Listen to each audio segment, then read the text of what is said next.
August 6, 1945. The world changed forever. The United States dropped the first atomic bomb on Hiroshima, a moment that marked the beginning of the nuclear age.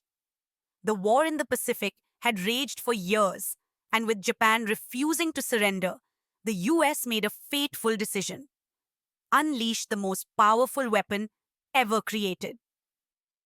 Now, imagine standing just 3 kilometers from ground zero when that bomb detonated, feeling the heat, the shockwave, and the sheer force of destruction. You somehow survive. You escape the burning city, wounded but alive. You make it home, thinking you've lived through the worst nightmare possible, only to face another atomic bomb 3 days later. Sounds impossible, right? But for Tsutomu Yamaguchi, this was his reality. This is the story of the man who survived not one, but two atomic bombs and lived to tell the tale. Born on March 16, 1916, in the coastal city of Nagasaki, Japan, Tsutomu Yamaguchi grew up in a nation that was rapidly modernizing while also preparing for war.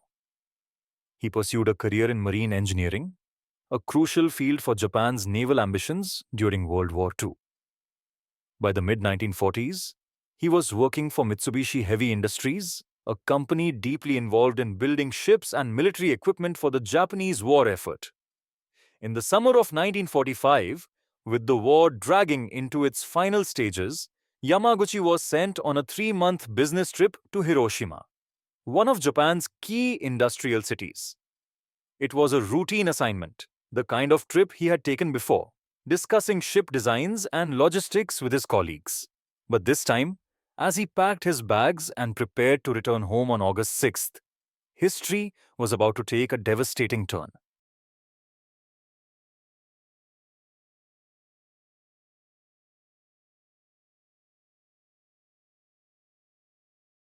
At 8:15 a.m., as he walked through the city toward the train station, the sky above Hiroshima was suddenly split apart by an intense flash of light.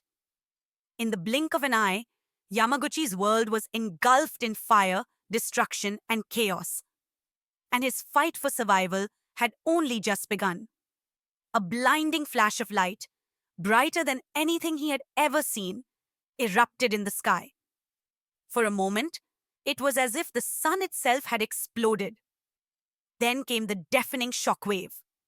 The force of the blast sent Yamaguchi flying through the air, knocking him off his feet. The heat was unbearable, like standing inside a raging furnace. When he came to his senses, his body was burning. His eardrums had ruptured, leaving him partially deaf. His skin was peeling from the intense thermal radiation, especially on his left side, which faced the blast.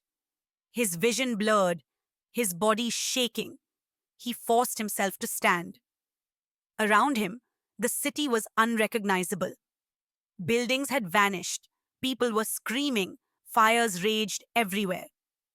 Through sheer willpower, Yamaguchi stumbled toward the remnants of Mitsubishi's office, where he found two of his colleagues who had also survived.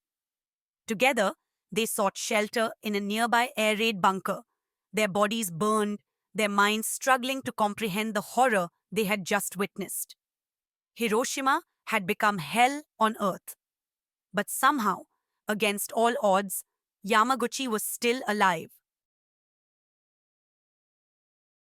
With his body burned, his hearing damaged, and his city reduced to rubble, Tsutomu Yamaguchi had every reason to believe his nightmare was over. He had survived what no human should have, the first atomic bomb in history. But he wasn't safe yet. Despite his excruciating pain, he was determined to get home. With Hiroshima in ruins, there was no way to stay, and his family had no idea if he was alive or dead. So, on August 7th, barely able to walk, wrapped in bandages, dehydrated, and still in shock, Yamaguchi made his way through the devastated landscape toward the train station, a station that, miraculously, was still operational. Think about that for a second. After surviving a nuclear blast, instead of collapsing in despair, He boarded a train and embarked on a nearly 300-kilometer journey back to Nagasaki. That's like running a marathon and then deciding to immediately run another one through fire and destruction. After hours of travel, he finally reached his hometown. He reunited with his wife and infant son, who were shocked to see him in such a horrific state. But just as he thought he had escaped the horror, fate had one final, cruel twist in store. Despite his injuries, Yamaguchi reported to work at Mitsubishi's Nagasaki office on August 9th. His boss listened in disbelief as he described the destruction in Hiroshima, still skeptical that a single bomb could destroy an entire city. And then, at exactly 11:02 a.m., another blinding flash filled the sky. The second atomic bomb, Fat Man, was dropped on Nagasaki. Once again, Yamaguchi was about 3 kilometers from ground zero. The blast shook the building, shattered windows, and knocked him off his feet. But this time, he was inside a more reinforced structure, and somehow, he survived without any further injury. 2 nuclear explosions, 2 cities destroyed, and Tsutomu Yamaguchi walked away alive again.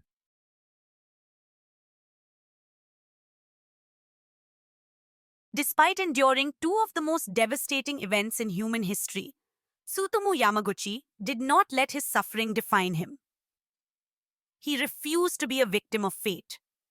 Instead, he lived a long and meaningful life, dedicating himself to ensuring that the horrors he had witnessed would never be repeated.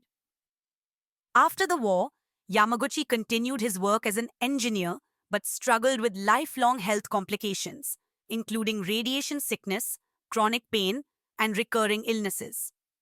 His burns healed, but the emotional and physical scars remained. He lost many friends and colleagues in both bombings and carried the weight of those memories for the rest of his life. He became a vocal advocate for nuclear disarmament, speaking at events, giving interviews, and even addressing the United Nations. His message was simple yet powerful. No human being should ever endure what he did. In one interview, he said, "Having been twice bombed and survived, it is my destiny to tell the story." In 2009, just a year before his passing, the Japanese government officially recognized him as the only person confirmed to have survived both atomic bombings. A tragic but remarkable distinction. Tsutomu Yamaguchi passed away in 2010 at the age of 93, having outlived many of his peers and even some of the very scientists who developed the bomb. His story is not just one of survival, but of resilience, courage, and an unwavering hope for peace. His life serves as a reminder of the true cost of war, not just in the numbers of the dead, but in the suffering of the living. He turned his pain into a mission, ensuring that the world would never forget what happened in Hiroshima and Nagasaki. In a world where nuclear weapons still exist, his story is more relevant than ever. Perhaps the greatest way to honor Tsutomu Yamaguchi is to listen to his warning and ensure that his story is never repeated. Because in a world with nuclear weapons, there may not be a second chance.